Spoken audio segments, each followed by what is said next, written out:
Welcome to OsteoBites, everybody. Today is a so great day on OsteoBites because we get to speak with 4 of our junior board members on topics that they chose to speak about. Hey everyone, my name is Brandon Friedman. I'm 24 from Northern New Jersey. I will be talking about life after osteosarcoma and the emotional, physical, and social obstacles for both the patient and the caregiver that come with that. And why I picked this was because physically, throughout treatment, I was okay. I'm tough in that sense, but in regard to the mental that comes after, not so strong. So I found that to be really difficult, and I'm sure other people will or have. And I wanted to share what my thoughts are behind the things that come after osteosarcoma and how to help navigate that. So I'm Brandon Friedman from Northern New Jersey, and I was diagnosed with osteosarcoma in the proximal left tibia, similar to Kara, in January 2019. I had limb salvage surgery in April of 2019. And then I graduated from University of Maryland while in treatment in May of 2019 and went on to complete my treatment in October of 2019. So I've been cancer-free for about 2 years now, and I'm living in New York City, and I work for Citibank full-time. So the emotional obstacles that come along after OS is the scanxiety, that gut-wrenching feeling of when you feel like you could be back to normal, but then you're ambushed with a doctor's appointment where you have to go feel those nerves again. And how I like to reframe this is that doctors are your best friends. The checkups and the scans are a really big positive, and they help you detect any abnormality early so it can get taken care of rapidly if needed. And skipping appointments won't stop cancer from coming back or growing. So if it's going to happen, you want to be on top of it anyway. So that goes right into the fear of reoccurrence. And this is something that one of my nurses told me, that just because you're a cancer survivor, it doesn't mean you're not allowed to have normal human being symptoms like pains or stomach aches, headaches, a cold, pain, bone, tweak this. It's not always going to be cancer, and in most cases it really isn't. I remember after finishing treatment, maybe 3 months after, I got a cold and I had a cough, and I immediately called my oncologist and I said, something's wrong, you have to bring me in and check me out. And she said, you have a cold, we'll see you when you're scheduled to come in, take a deep breath. And of course 2 days later I got better because it was a cold. And just overall emotional distress and well-being, using your resources, speaking with a mental health professional, creating an environment that makes you feel at ease and not bring back, as Anne said, those PTSD feelings. All throughout treatment, my mom used this specific hair conditioner, and now if I smell it, it like really sends me right back to that feeling. So when she knows she's going to see me, she doesn't use it, which is, very thoughtful and nice. So, with sarcoma, the physical aspect is really the biggest thing. And, for most of us, if not 99%, it goes on for the rest of your life until, hopefully there's some sort of medical technology where we're all getting limbs and, biological connections, etc. But the rehab of a lost or operated limb, it's tough and it's aggravating and stressful, but you just have to be patient. And recovering muscle and function takes a lot of hard work, effort, and time. And you have a team of medical professionals like your surgeon, physical therapist, who work with you. I had a couple problems with my operation that led my recovery to being much slower than what the average was for a similar surgery. And I remember I looked at my surgeon, I said, do you think I'll be able to climb stairs foot over foot, within the next couple years? Because that was something I couldn't do, but it was important to me. And he looked at me and he said, truthfully, I'm not sure. We're going to have to see how everything heals and how you do. And 3 months from that appointment, I was going up and down stairs, just by putting in the work and being patient and setting goals, which, really meant a lot to me. The feeling of being functionally disabled. So this is a really important way to think about it is, we're not disabled because of what we went through and the medical attention we received. We're now enabled to do the things that we want to do and we can do. We were given a second chance to still hold on to those things. So what I like to do is I like to, when I'm feeling down that my friends are going to play pickup basketball and I can't do that, or they're playing softball or going for a jog, it is frustrating to be 24 and not be able to do those things. But what I do is I list the things out that I can do or look through pictures of things I've done. And, it makes me happy and proud to see I can do things. And the fear of injury, which is, something that I'm sure all of us feel and will feel, just being nervous of a slip or a fall. Just be smart, using your best judgment.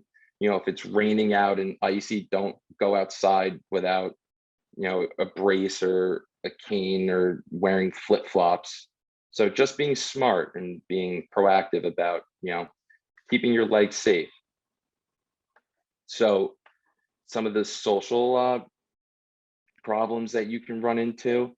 So it's hard for me to connect to, younger adolescents where, the people around you, let's say you're anywhere from 8 to 12, don't really understand what's going on.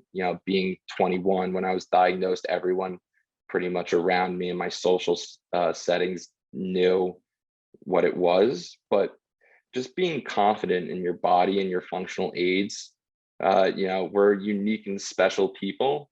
And, if you're using crutches or you wear a cast or you use a cane or a knee brace, if you saw in the pictures from the opening slides, I was playing golf and hiking in Arizona and, I was in a knee brace and I was proud. I was just happy to be out there, happy to be hiking, happy to be on a golf course. I didn't care that people were looking, at my knee brace, and to them, they probably think it's just a knee sprain. It, doesn't have to be a heavy story. So anyway, for the benefit of us, most people only care about themselves. They're not even looking or, they're not even judging. They're indifferent to it. So socially feeling alone, luckily here we all are with MIB agents. It's, the epicenter to not feel alone in this. There's such a wonderful organization and network where you can connect with people of all different ages, from teens to even older. There's really someone for everyone with a similar experience that can really connect, and you can use, the organization as a resource. And owning your own story. If you want to tell someone about the story, then do. And if you don't, then don't, and what's the most important is having the people, closest to you, such as best friends or family, respecting your decision on the story, where, it's not their story to share, it's your story. So if you don't want it shared, they should respect that as well. And that's for, parents on the line too. So, those are some of the hardships of life after, and how I like to, kind of wrangle them in. So if there's any questions, please feel free to, ask away. Thanks, Brandon. I love so much about what you said, and I have lots of questions, and I have a couple of questions that also came in. The first, I'm going to ask everybody this question: if you could give back osteosarcoma, if you have the choice, knowing what you know now, would you give it back?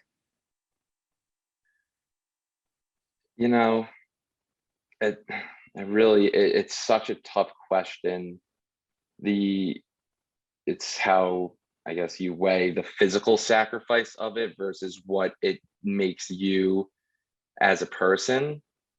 And it happened for a reason, and I'm hopeful that my life guides it that way. So, you know, I'm okay to accept it and go forward with it and see, why this happened and figure that out. There will be a point where I see the purpose of it, which will be, if I'm not already. Well, I think you are. And I think also you, just by telling your story and what you're doing with your life today, is working at City, that's a really big deal. And just telling your story, just that part of telling your story offers a lot of hope, because as a parent, when you have a child going through this, you're like, what's going to happen to, all of these plans that I know my child wanted to be an astronaut, or I know my child is in hotel school at Cornell, or whatever the case is, you have sort of expectations of yourself and expectations of your child. And here you are, like you're doing Right. this really cool job in New York City. Yeah, no, there's hope. There is, and getting to, a relatively normal life is totally feasible and absolutely within the cards. You may not be able, as I said, to play pickup sports, which bums you out, but you can leave your apartment or home, go to a dinner, spend time with your loved ones. There's trade-offs. You trade some physical things for growing, monumentally as a person.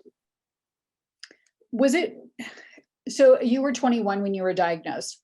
Did you go back to school? Like, were you in school at the time? Oh, sorry. So, Stop share while I'm, so, thanks. so I was diagnosed in the gap between the first semester and the second semester of my senior year. So I finished my senior year, the second semester, online while going through treatment. University of Maryland was very accommodating, where they allowed me to take in-person classes online, and I was able to finish on time. So I graduated during treatment. I mean, it's just amazing. I seriously, I couldn't lift my head off the pillow, like to study on any level, like to even read a book. Like I was so weak. Like I remember like the book just sort of flopping over. So my husband got me a Kindle because it was lighter and I could read a book. Like it's pretty amazing that what you did and that you did it. So post treatment, did you find it difficult to relate to people your own age afterwards, because they hadn't sort of faced death? And it does, and that is there. And as you get further and further away and kind of start to participate in normal life, you kind of come back to earth in that sense. But I do remember in the very beginning, complaints that other people have, I didn't really have the patience to listen to, like, someone getting really riled up about missing a subway, whereas like, oh, you missed your subway, like I'm, getting chemotherapy, or I feel terrible, afterwards, but that's also when you work with a mental health specialist, they teach you ways to, cognitively reframe and understand that, not everyone is so, they're not understanding of what you went through, and it's just life. good point on mental health on that level, because otherwise you would have no patience for, especially kids, I think, who go through this during high school or middle school. How do you go back and relate Right. to, I don't like my parents? It's like Yeah.